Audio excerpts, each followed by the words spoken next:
everybody, keeping it real fishing here. I'd like to show you the Okuma TCS series of rods. The TCS stands for Tournament Concept Series, and this is a really nice rod. This is a kind of a first look. I've been fishing it for a couple weeks, but I'm still evaluating it. But overall, first impressions are very good. Now, I only have one model from this series. This is the 7-foot. Okuma has an interesting designation. They call it a medium plus, which I interpreted as being just a little bit more strength than a traditional medium. And I would say it seems to me like to be a true medium. So that's this model I have here. So what I'd like to do is I want to show you the aesthetics, the construction, fit and finish, and then I'll tell you a little bit about this particular model. Of course, I can't speak to all the others because I don't have them. So let me give you guys a close-up of some of the features on this rod. Okay guys, hopefully we're all in focus here. Let me bring the rod in so you can get a feel for this. One of the first things you'll notice if you see these in stores, and hopefully I can convey it to you here in this video, is that it's a really sharp looking rod, if that's important to you. But Okuma really went out of their way to design this to be a looker. So let me show you some of those details here. One of the main things you're going to notice is this kind of the layering. We have this right here is called a C40 carbon. It's kind of like Daiwa's Zion, and Shimano has a version of that ultra lightweight carbon. I forget what it's called offhand, and that constitutes the real grip. You notice the real seat is kind of just like the lack of a real seat. You just have the blank going straight through here without anything in the way. That makes it very compact in hand. There's just very little here to impede your grip. So if you're someone who has small hands, or perhaps even if you have a larger reel and you're trying to minimize the impact in hand, there's very little here, and so it makes it feel small. Again, we have a lot of layering, so you'll see that they have this anodized blue aluminum, and then we have cork sandwiched into the EVA. The reel screw down here, as you can see, when you have it screwed down, there's no exposed threads. Those are all underneath here. So that's pretty nice. The handle is a very slim handle, and it's kind of short actually. I wish it was a little bit longer in this dimension. The width of it is fine. Like I said, though, it is pretty narrow. You have in addition to just nothing being here, you have the blank through construction on the trigger. Okay, you can see your fingers would rest right in there. And going to the rear of it, we have the EVA again sandwiched by the cork.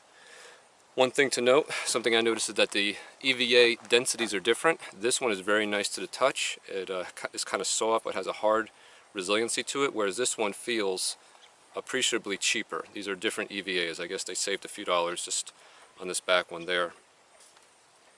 I'll flip it around here. There's Scott Martin signature. The hook keeper is found here on the back of the rod, which I'm not a fan of. I just don't like having the hooks. If I'm keeping a lure on, I don't like having the hooks down here.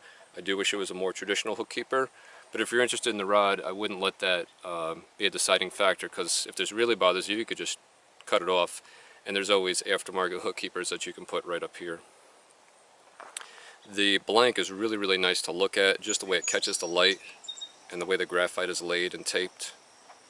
I hope some of that comes through in the sun here.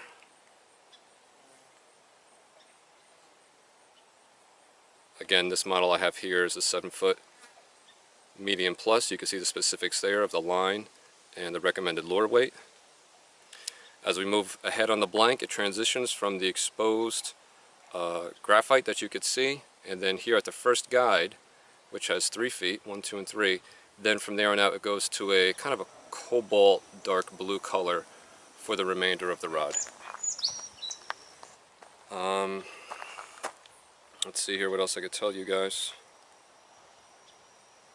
I think that's pretty much it. Oh, one other thing. The guides, hopefully it'll focus, are kind of not micro guides, they're medium-sized guides though. They're appreciably smaller than the traditional old school guides. And the first one, of course, is the largest, and as you go up, they get smaller.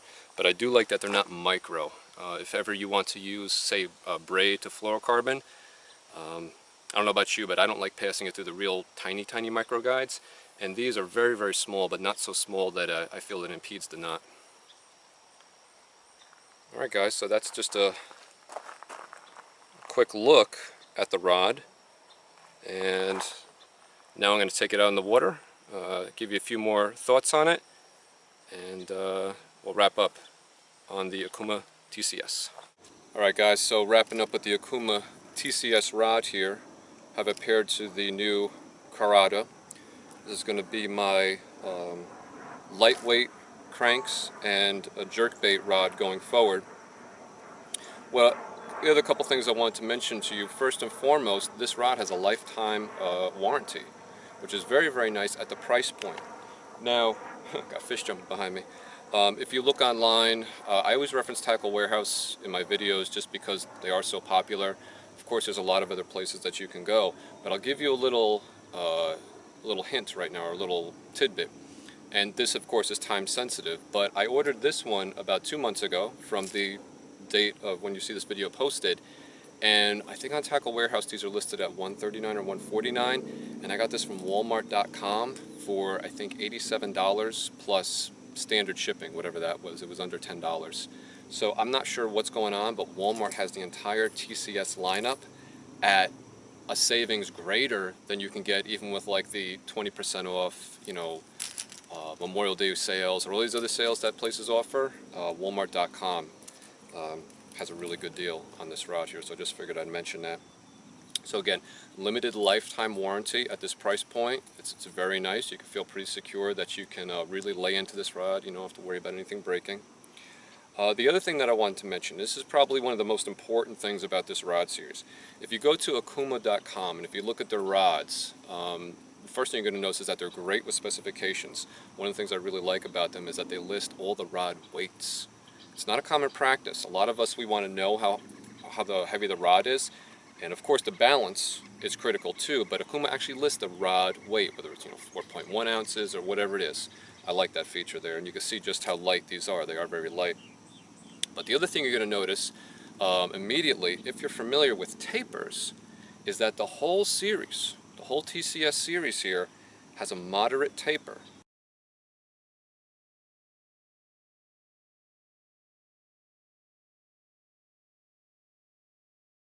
Whether you're looking at this one here, which is a crankbait stick, and you might say, oh yeah, crankbait sticks typically we want a more slow or moderate taper. But they even have it in your medium heavies and just down the line. The whole series has these moderate tapers.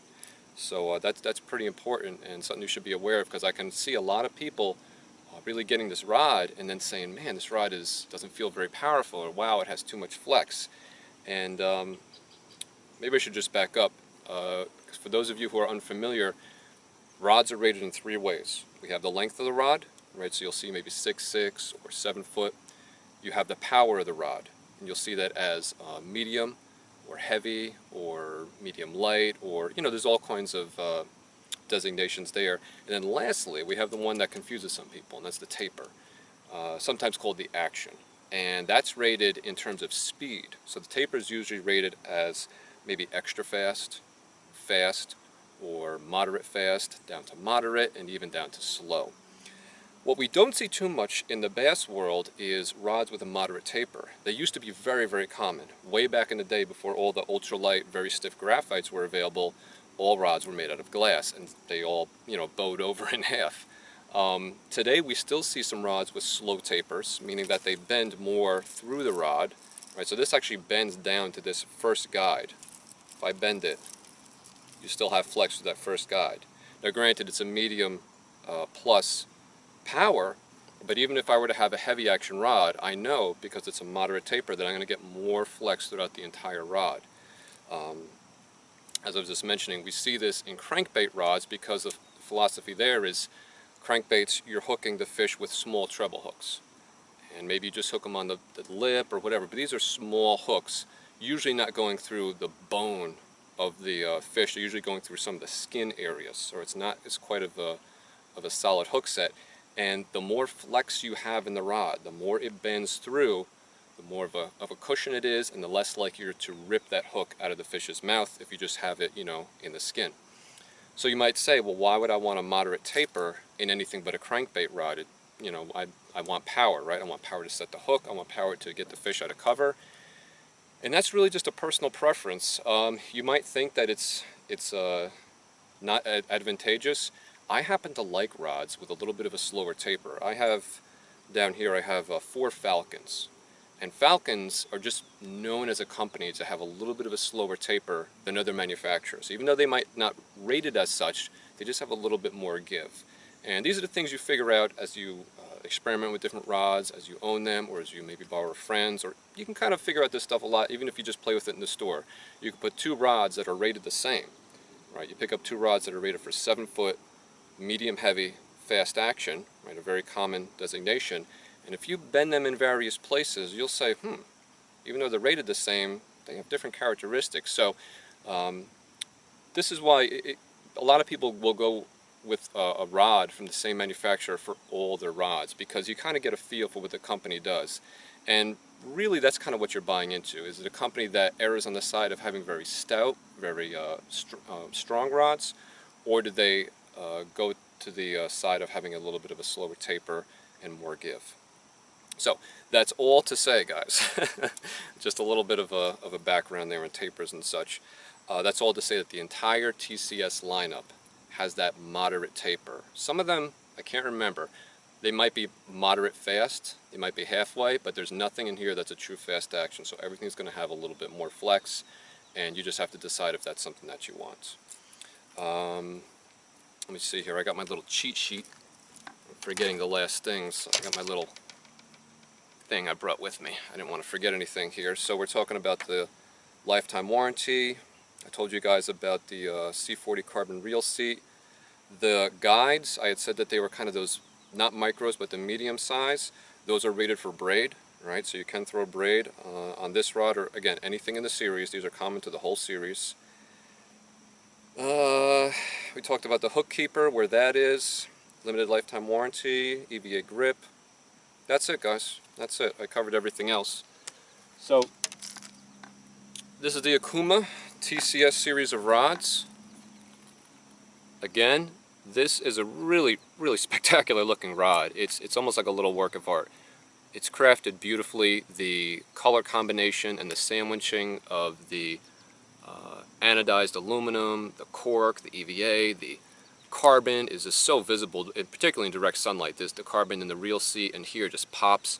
It's a real looker. But more importantly, how does it fish? Of course. Now, everybody's different, but in my opinion, I really like the way that it fishes.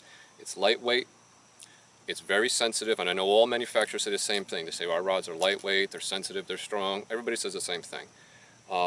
But it is, you know, I can't fault it. It is a very lightweight rod, and sensitivity is great. I can feel everything down there, and I'm using mono on this because this is my jerkbait rod. So even with mono, it has pretty good sensitivity. It transmits a lot to your hand.